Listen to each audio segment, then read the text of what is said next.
My phone buzzed on the bathroom counter with a photo I wasn't meant to see. A hotel room selfie, dim lighting casting shadows across tangled sheets.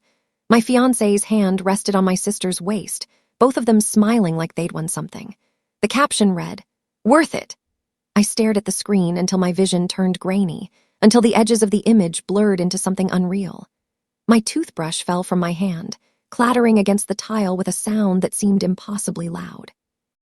I walked downstairs slowly, each step feeling like I was moving through water, the image burning in my pocket like a live coal. Through the living room wall, I heard their laughter. The same laugh that would be toasting our future in 3 days. The same voices that had promised me forever. I pressed my back against the door and felt the floor tilt beneath me, felt reality fold inward like paper catching fire. My chest tightened until breathing became a conscious effort, each inhale requiring permission I wasn't sure I could give. My name is Callista Verla, and for a moment I couldn't remember how to breathe. 3 days. We were 3 days away from a $2 million wedding. 3 days from vows and promises and a life I'd spent a year planning. And here was proof, glowing on my phone's screen, that everything was already ruined.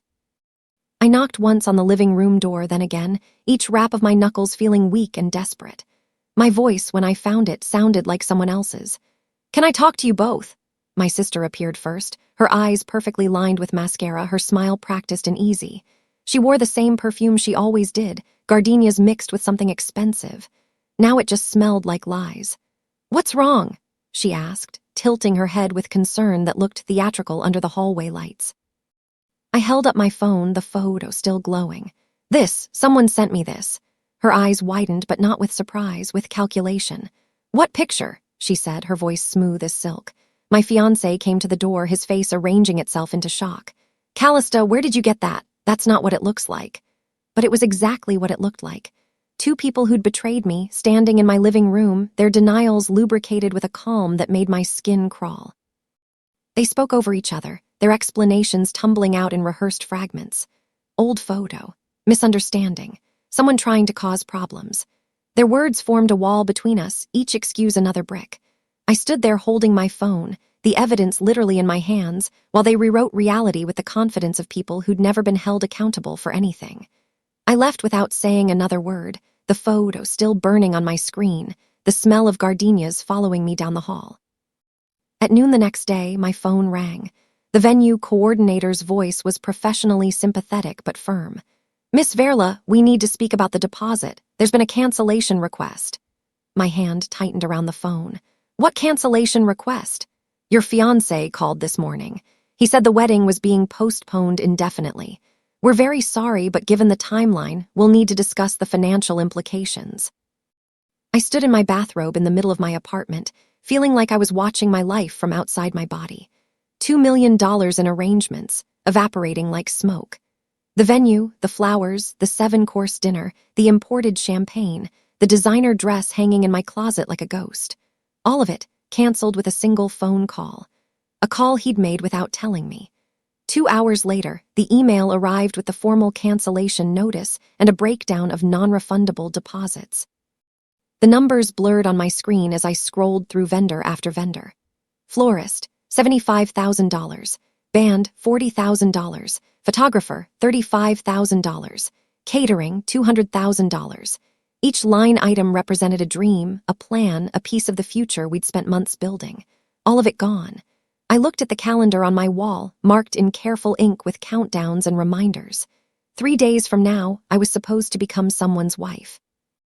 Instead, I was standing barefoot in my apartment, holding my phone like a weapon, my heartbeat louder than any explanation they could possibly offer.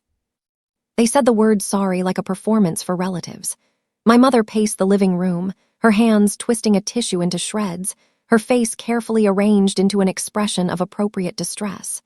My stepfather stood by the window, practicing his response to questions from extended family who would inevitably ask what happened. "It's a difficult situation," he said to no one in particular. "These things happen. Young people make mistakes." My sister sat on the couch, her eyes red but her makeup perfect. She looked at me with what was probably meant to be remorse but looked more like fear of consequence. "I'm so sorry, Callista. I never meant for this to happen. It got out of control." My fiancé stood beside her, his hands in his pockets, his voice carefully modulated. I take full responsibility. This is my fault. I should have been stronger. The words hung in the air like smoke. Sorry, fault, mistake. They offered these words like gifts, like I should be grateful for their acknowledgement of wrongdoing. My mother approached me, her hands reaching for mine. We need to think about how to handle this publicly. The invitations have been sent. People are expecting a wedding. We need a unified message. A unified message. Not about my pain, but about their embarrassment. I accepted their apologies with a nod, filed them away like paper cuts. Insincere, sharp, and quickly bruising. Then I went upstairs and locked my bedroom door. I sat on my bed and let myself remember. A year ago, in our small apartment with the leaky faucet and the view of the parking lot, he'd knelt on our worn carpet. His eyes had been raw with emotion, his hands shaking as he held out the ring. I promise you forever, he'd said, his voice soft and certain. I promise you a life that feels like coming home. I'd believed him, believed in the harbor he was offering, the safety of forever. We'd planned everything together. Argued over whether to serve fish or beef. Laughed about seating charts that put feuding relatives at opposite ends of the room. Stayed up late addressing invitations, our handwriting getting sloppier as midnight passed. Every decision had felt important because we were making them together, building something.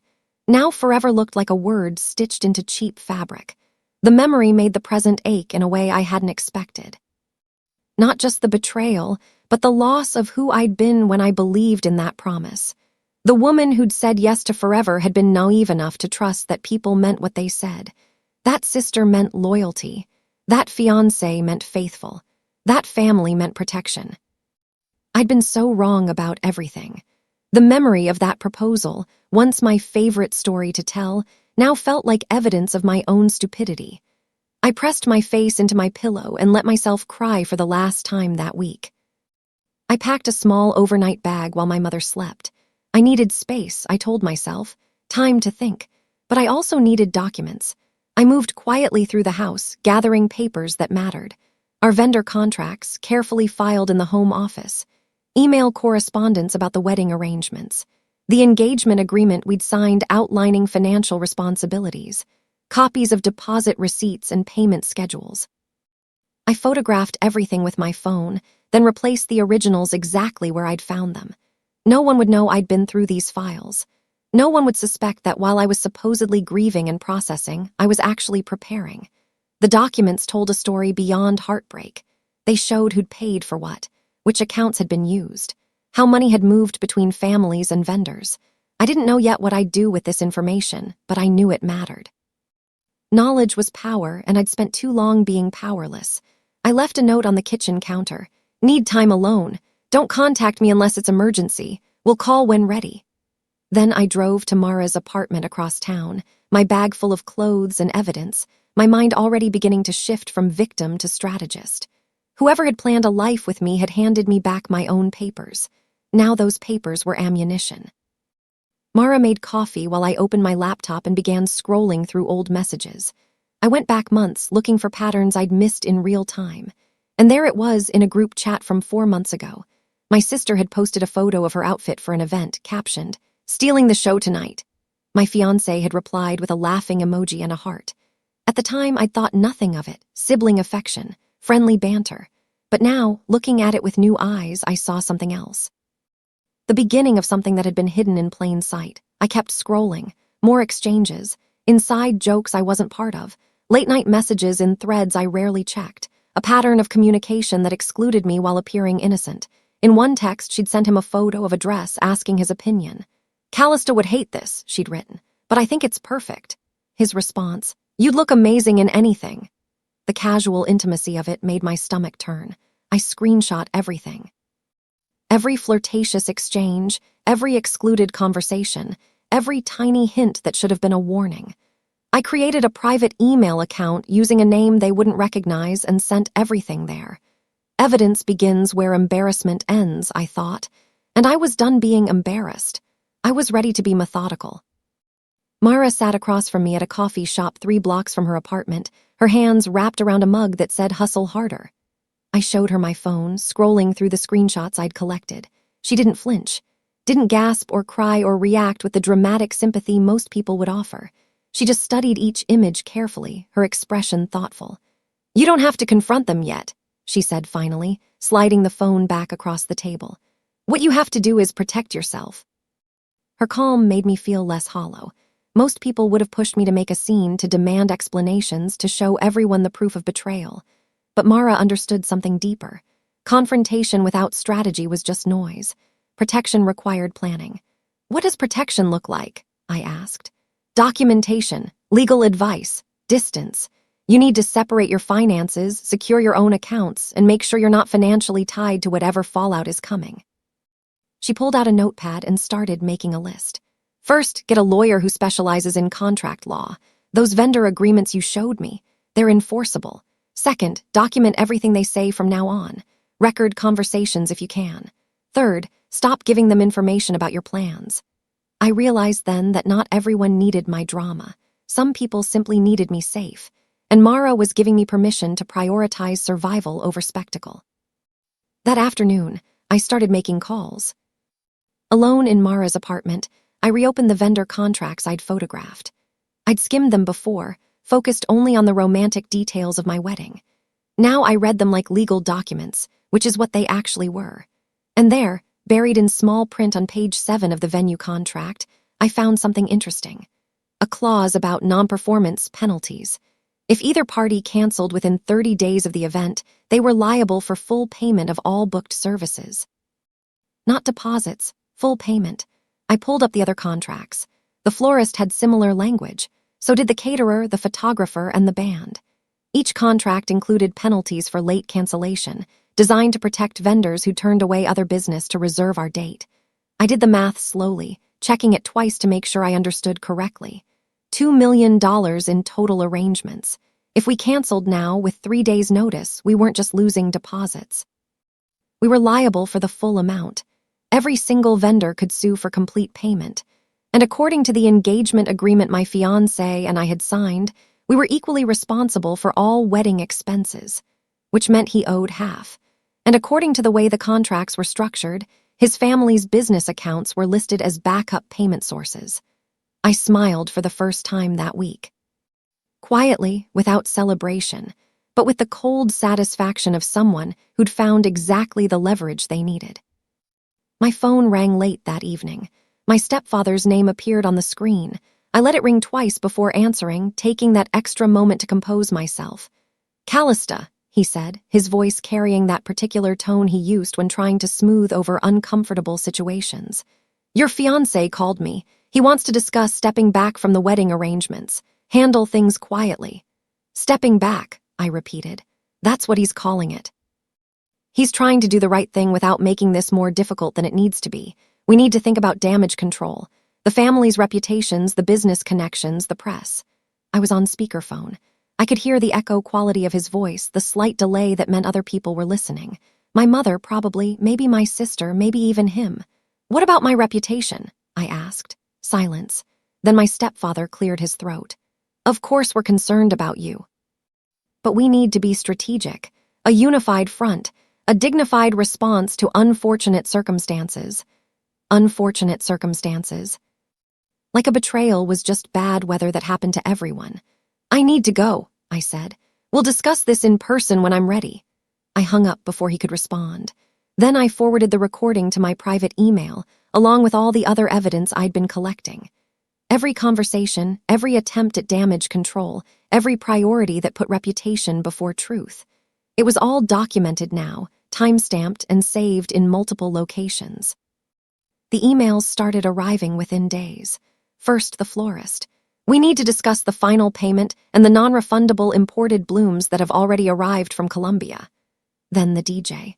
"Per our contract, cancellation within 30 days requires full payment of the agreed fee." The venue sent a formal letter detailing the cancellation policy and requesting immediate settlement of the outstanding balance. The photographer's email was almost apologetic but firm about contract enforcement. I made a spreadsheet, listing each vendor, their contracted amount, and the penalty clauses they were invoking. The total was staggering. What had started as $2 million in wedding arrangements had become nearly $3 million in liability once cancellation penalties were applied. Panic crept into their follow-up emails. The florist mentioned lawyers. The venue coordinator's tone shifted from sympathetic to businesslike. The caterer threatened to file a claim with collections. But the panic wasn't mine. I'd paid for nothing. My name wasn't on any of these contracts. My fiancé's name was. His family's business accounts were listed as guarantors. I sat at Mara's kitchen table, drinking tea and making notes, quietly compiling a list of everyone who had a financial claim against him, everyone who could potentially sue, everyone whose business relationship would be damaged by this fallout. I wasn't causing their problems. I was simply documenting the natural consequences of their choices. My mother cornered me in the laundry room at Mara's apartment building. She must have asked Mara where I was staying, and Mara, always honest to a fault, had told her. I was folding towels when she appeared in the doorway, her face streaked with tears that looked genuine. "We didn't know," she said, her hands shaking as she reached for me. "Your sister and him, we didn't know it was happening. You have to believe me." I wanted to believe her. Wanted to accept that my mother had been as blindsided as I was, but I saw something in her eyes that contradicted her words. A flicker of memory, of moments she'd witnessed and explained away, of late-night conversations she'd overheard and dismissed, of patterns she'd chosen not to see because seeing them would require action. "How long were they alone together?" I asked quietly. "At family dinners at the house during wedding planning." "How many times did you leave them in a room together and not think it was strange?" She opened her mouth, closed it. Her hands dropped to her sides. "I thought they were becoming friends. I thought it was nice that they got along." "Did you really think that? Or did you just tell yourself that because it was easier than acknowledging what was actually happening?" My mother's face crumpled. She turned and left the laundry room without answering, and I knew then that her ignorance had been a choice. She hadn't known because she hadn't wanted to know, and that, somehow, felt worse than deliberate betrayal. The lawyer's office smelled like old books and expensive coffee. Anna Torres sat behind a desk covered in papers, a single lamp burning bright against the afternoon shadows. She was exactly who I needed, small, fierce, and completely unbothered by family drama. I'd found her through Mara, who knew someone who'd used her for a contract dispute. "These vendor contracts are enforceable," Anna said, tracing the penalty clauses with her pen. "Your fiancé is liable for full payment. His family's business is listed as backup. If they don't pay, the vendors can sue and potentially put liens on business assets." "Can I use that?" She looked up at me, her eyes sharp. "Use it how?" "To demand accountability, to make sure there are actual consequences for what they did." Anna leaned back in her chair. "You can demand payment settlements or enforce vendor terms, but you need to be strategic. Their pride will try to buy them out. Wealthy families don't like public embarrassment. They'll offer you money to make this go away quietly." "I don't want money," I said. "I want the truth to matter." She smiled, small and knowing. "Then we need to make the truth more valuable than their money. We need to make silence more expensive than transparency." We spent the next hour mapping out a strategy. Not revenge in the dramatic sense, but accountability in the legal sense. Documentation, disclosure, enforcement of existing agreements. The plan began to be something more than emotion. It became architecture, solid, deliberate, built to last. The first public question appeared on a wedding planning forum I'd been active on for months. Someone had posted, "Did anyone else hear about the canceled Verla wedding? What happened?" I watched the thread fill with speculation. Some people defended privacy. Others shared rumors they'd heard through mutual connections. A few mentioned seeing my sister and my fiancé together at events, nodding that they'd seemed close. The gossip rippled outward from that single thread. Screenshots appeared on social media. Someone created a blind item about a society wedding canceled after family betrayal. The story, stripped of our names but clearly about us, spread through networks I hadn't even known existed. I didn't contribute to any of it, didn't comment or clarify or defend. I just watched as the truth began to emerge through other people's observations, through the collective memory of witnesses who'd seen things I'd missed. The first eyebrow raised in public is the moment private illusions begin to fall. And once that process started, it couldn't be stopped by denial or damage control. People had questions now, and questions once asked demanded answers. My family's carefully curated image began to show cracks. Small ones at first, barely visible, but cracks nonetheless. The family dinner was supposed to be reconciliation. My mother's idea, a small gathering to move forward and heal as a family. I attended because Anna had advised me to stay visible, to appear cooperative while continuing to document everything. My sister raised a glass halfway through the meal, her hand trembling slightly. "I want to toast to family," she began, her voice too bright. "To forgiveness and second chances and—" She faltered, losing the thread of whatever speech she'd prepared. The table waited in awkward silence. My stepfather coughed. My mother smiled encouragingly. And then Uncle Paulo, my mother's brother who I'd always liked, asked the question no one else would. "What about the vendor deposits?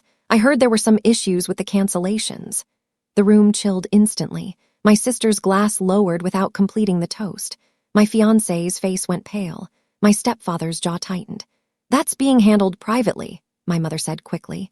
"It's not appropriate dinner conversation." But Uncle Paulo wasn't deterred. "I only ask because I have a friend who works in event planning. She mentioned something about penalty clauses and outstanding payments." Significant amounts. My sister's rehearsed glow cracked completely. For just a second, she looked terrified, exposed, like she'd suddenly realized that consequences existed outside controlled spaces. The dinner ended early. People made excuses about morning appointments and long drives. As guests filed out, I heard whispered conversations about money and contracts and questions that didn't have good answers. The illusion of family unity, so carefully staged, had collapsed under the weight of one honest question. Asked to meet me alone, at a coffee shop neither of us had been to before, neutral territory where we wouldn't run into anyone we knew. I arrived 15 minutes late deliberately, making him wait, watching through the window as he checked his phone and adjusted his collar. When I finally sat down, he looked relieved and nervous in equal measure.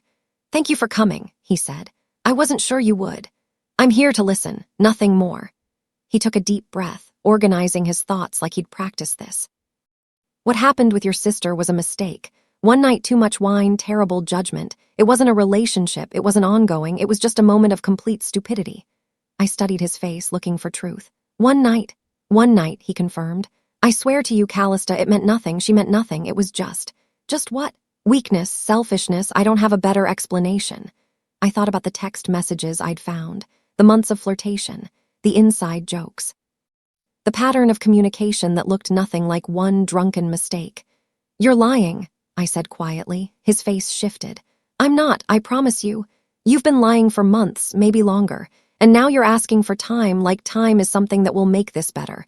But time isn't going to change what you did. It's just going to give you space to craft better lies." I stood up. "I don't want your confession. I want you to understand that I'm done accepting whatever version of truth makes you comfortable." He called after me as I left, but I didn't turn around. The voicemail came from an unknown number. A vendor I recognized from the wedding contracts, someone who'd been paid in cash for part of their services. The voice was distorted, like they'd used an app to disguise it. "This is about the Verla wedding. I was paid in cash, no receipt, no proper documentation. I have photos of the envelope and the amount. I'm willing to testify if needed. I can't leave my name, but I wanted someone to know the truth about how they operate." I played the message 3 times, then saved it to multiple locations. Then I called Anna. She listened without interrupting, her breathing the only sound on the line. When I finished, she was quiet for a long moment. "This changes everything," she finally said. "Cash payments without documentation mean they were hiding income, probably to avoid taxes or scrutiny. This isn't just breach of contract anymore. What is it? Tax evasion, financial fraud. Depending on how deep this goes, we could be looking at criminal exposure, not just civil liability." The quiet legal machinery I'd set in motion was no longer quiet. It was becoming something larger, something with teeth and consequences that couldn't be controlled by family reputation or carefully worded press releases. "We're getting names," Anna said. "And once we have enough, we go public, not in gossip columns, in legal filings where truth actually matters." That night, I slept better than I had in weeks. The bank statement arrived in my email from an address I didn't recognize. Another anonymous tip, this one from someone who clearly had access to family financial records. The document showed payments from a family trust account to various wedding vendors. But when I cross-referenced the amounts with the vendor contracts, the numbers didn't match. The trust had paid more than the contracts specified. significantly more. I forwarded the statement to Anna with a simple message. "What am I looking at?" Her response came within an hour. "Looks like money laundering. They're routing funds through wedding vendors to hide the true destination.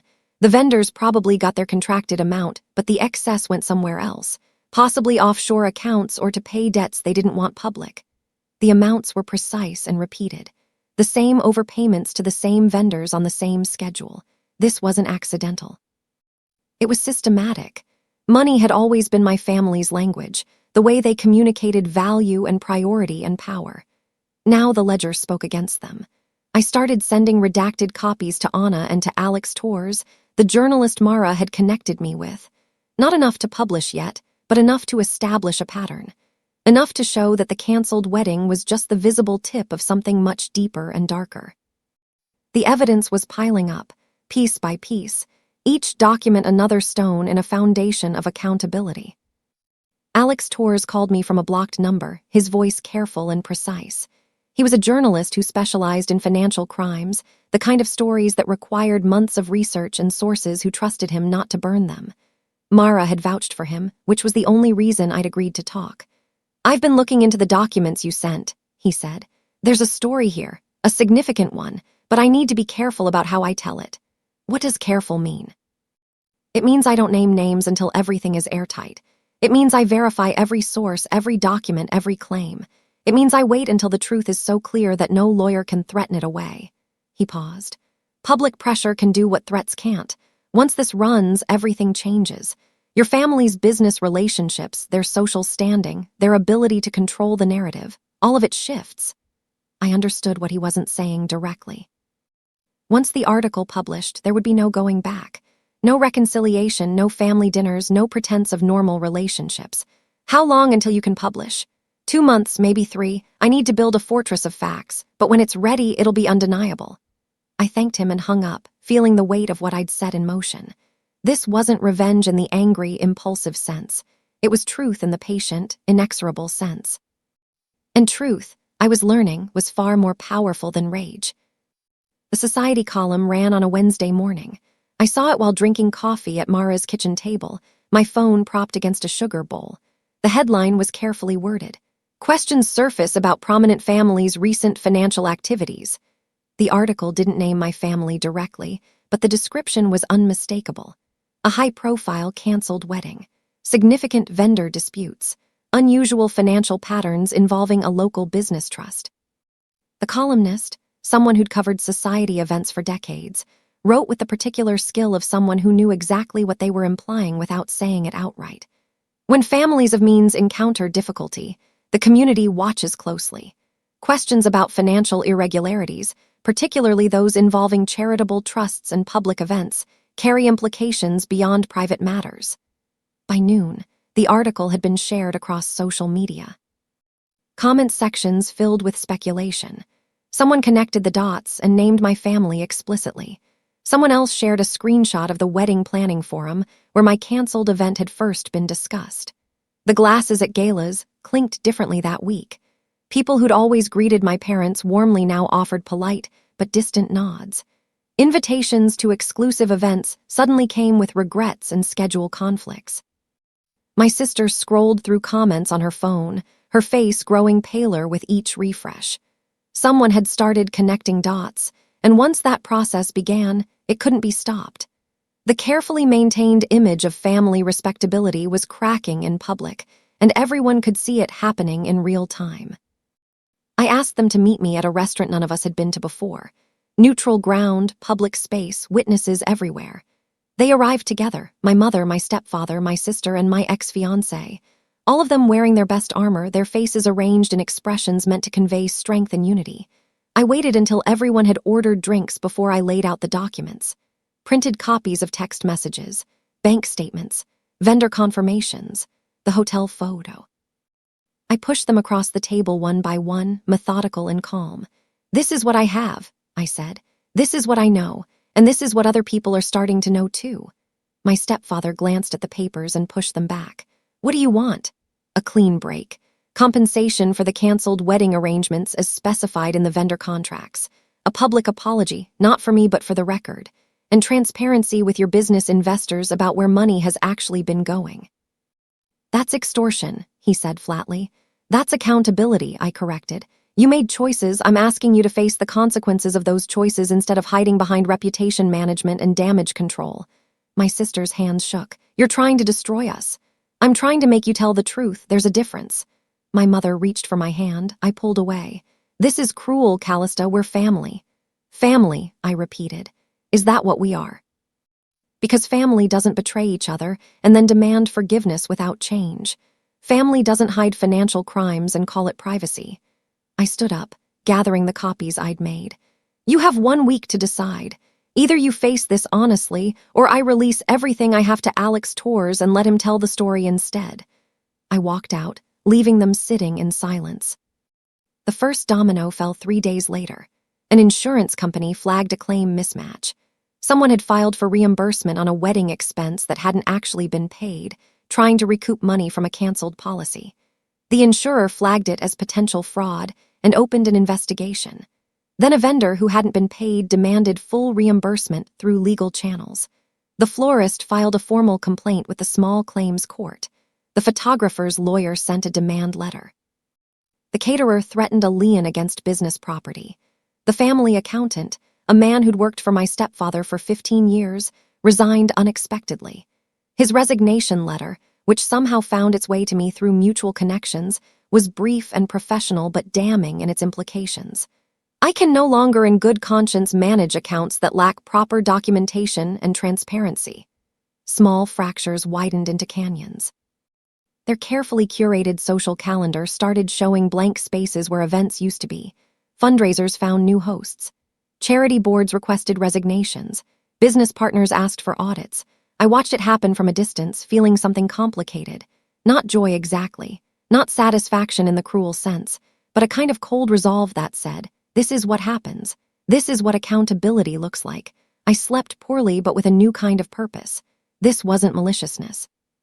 It was simply letting the truth do what truth does when it's finally allowed to exist without management or spin. The consequences weren't mine to create. They'd existed all along, waiting for someone to stop protecting these people from themselves. The gala was supposed to be their signature event. The annual fundraiser where my parents hosted the head table, where their business connections were on full display, where image and influence converged into something tangible and powerful. The invitations had gone out months ago, back when the wedding was still happening, and our family's name still carried the weight of respectability. But 3 weeks before the event, sponsors started withdrawing. First one, then another, then a cascade of polite regrets and schedule conflicts. The charity board, reading the situation correctly, suggested that perhaps this year a different family might host the signature table. My parents received the news via email, a carefully worded letter that expressed gratitude for past support while gently suggesting they step back from leadership roles during this transitional period. My sister found out through a friend who'd heard through another friend. She called me, her voice breaking. They canceled the gala, or rather they canceled us from the gala, because of you, because of what you've been doing. Because of what you did, I corrected. I didn't betray anyone. I didn't hide money. I didn't lie. I just stopped protecting you from the consequences. That evening, my sister stood in a corridor outside the charity's office building, visible through windows to anyone walking past. Her knees buckled and she leaned against the wall, one hand pressed to her mouth, her body bent with shame or fear, or the sudden understanding that image doesn't protect you when truth shows up with receipts. I saw her there because I'd followed her, needing to witness this moment. Not with cruelty, but with the strange sorrow of watching someone finally understand that actions have consequences. She'd lived her entire life armored by privilege, convinced that she could do what she wanted because she'd never had to pay for anything. Now the bill was due, and she didn't know how to survive it. The mediation happened in a conference room that smelled like old carpet and desperate compromise. My family arrived with 2 lawyers, as if overwhelming legal representation could somehow change the facts. I arrived with Anna and a box of documented evidence. We sat across from each other at a long table, fluorescent lights making everyone look tired and older than they were. My stepfather started with an offer, financial compensation in exchange for my silence. A number on a piece of paper slid across the table like a bribe. I didn't look at it. My sister was the one who broke first. She stood up halfway through the negotiations, her chair scraping loud against the floor. Then she actually knelt on the carpet, her borrowed dress pooling around her knees. "Please," she said, her voice hollowed by fear. "Please, Callista, stop the disclosures. Stop talking to reporters. I'll do anything. I'll apologize publicly. I'll make it right. Just please stop destroying everything." The room went silent. Even the lawyers looked uncomfortable. I looked down at my sister kneeling on commercial carpet, at her perfectly styled hair and her desperate eyes, and felt nothing like victory. Just the sad weight of watching someone finally understand consequence. "Stand up," I said quietly. She didn't move. "Stand up or this meeting is over." She rose slowly, her face red. I met her eyes directly. "I don't want your begging. I want your honesty. I want you to acknowledge on record what you did and how you hid it. I want you to face the legal consequences of financial fraud without your lawyers trying to negotiate it away. That's what makes this right." My mother started crying. My stepfather's face hardened. The lawyers whispered to each other urgently. And I sat there, calm and clear, telling them exactly what they needed to do instead of what they wanted to hear. Months later, my life had grown outward from the scars. I sat at a table in a small office I'd rented for my new nonprofit, surrounded by case files and coffee cups and the organized chaos of meaningful work. The organization was called Contract Clarity, and we advised couples on wedding contract rights, ethical vendor negotiations, and how to protect themselves from financial exploitation. Teaching people how to read the fine print, how to recognize red flags, how to build celebrations that didn't become legal nightmares. My finances were steady, not extravagant, but stable in a way that felt earned.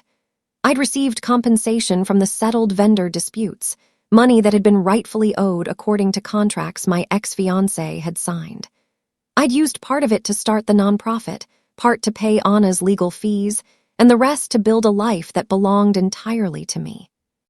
My heart had scars, yes, deep ones that ached on certain anniversaries and quiet Sunday mornings. But it also had friends who'd chosen me, not because of family obligation or social connection, but because they valued who I actually was. Mara, who'd given me space to rebuild. Anna, who'd taught me that justice could be patient and precise. Alex, who told the truth when silence would have been easier. The family's public standing never recovered. Not in the dramatic collapse of movies, but in the quiet erosion of trust that happens when people realize you've been lying for years. My stepfather's business restructured under court-ordered oversight. Auditors found irregularities that resulted in fines and mandated transparency measures. Some partners stayed, others left. The company survived, but diminished, stripped of the influence it had once wielded carelessly.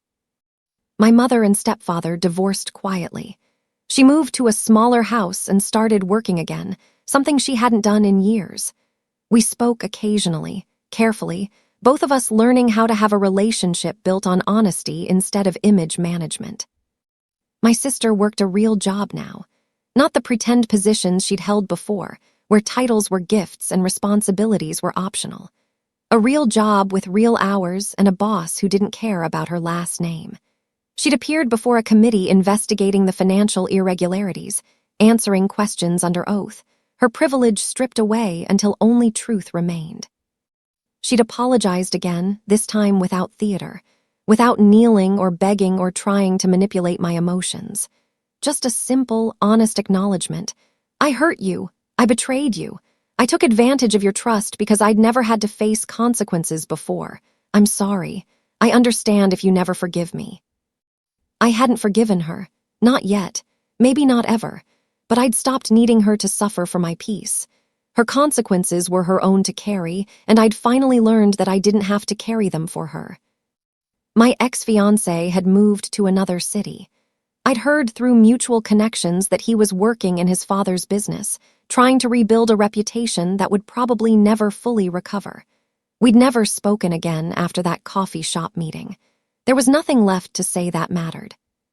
Today, I sat at my office table reviewing a case file for a young couple whose wedding planner had disappeared with their deposits. Standard fraud, unfortunately common, and exactly the kind of situation my organization existed to help navigate. I'd walk them through their legal options, help them file the right complaints, maybe even connect them with a lawyer who'd take their case pro bono. Through my office window, I could see the city moving. People walking to work, living their lives, carrying their own complicated stories. I was one of them now. Not the betrayed bride, not the vengeful sister, just someone doing meaningful work with a past that had taught me exactly how strong I could be. My phone buzzed with a text from Mara. "Dinner tonight, Thai place on Morrison." I smiled and typed back, "Absolutely, see you at 7. This was my life now. Small, steady mine, built on truth and friendship and the hard-won knowledge that surviving betrayal wasn't about revenge. It was about refusing to let other people's choices define your worth. The wedding that never happened had cost $2 million and revealed priceless truths. My sister had knelt twice, once in that conference room, and later before that committee, both times finally understanding that consequence was real and unavoidable. But I'd only knelt once, and that was in my own apartment, alone, the night I'd decided to stop being a victim and start being a strategist. The night I'd chosen dignity over drama, documentation over destruction, truth over temporary satisfaction. I'd won, but not the way people expected. Not with their lives ruined beyond repair, not with my face on magazine covers telling my story of triumph. I'd won by building a life where their approval didn't matter anymore, where their presence wasn't necessary for my peace, where every breath felt like mine and every choice reflected who I'd decided to become. The scars remained, they always would, but they were proof of survival, not symbols of defeat. I packed up my laptop and locked the office door, heading out into the afternoon sunshine. Somewhere across town, my former family was navigating their new reality. Somewhere else, my ex-fiancé was probably doing the same. But here, in this moment, I was simply Callista Verla, survivor, advocate, architect of my own future. And that was more than enough. For the first time in years, every breath felt like victory. Not because I'd destroyed anyone, but because I'd finally learned that the best revenge wasn't what you did to other people. It was what you built for yourself when they were no longer invited to watch.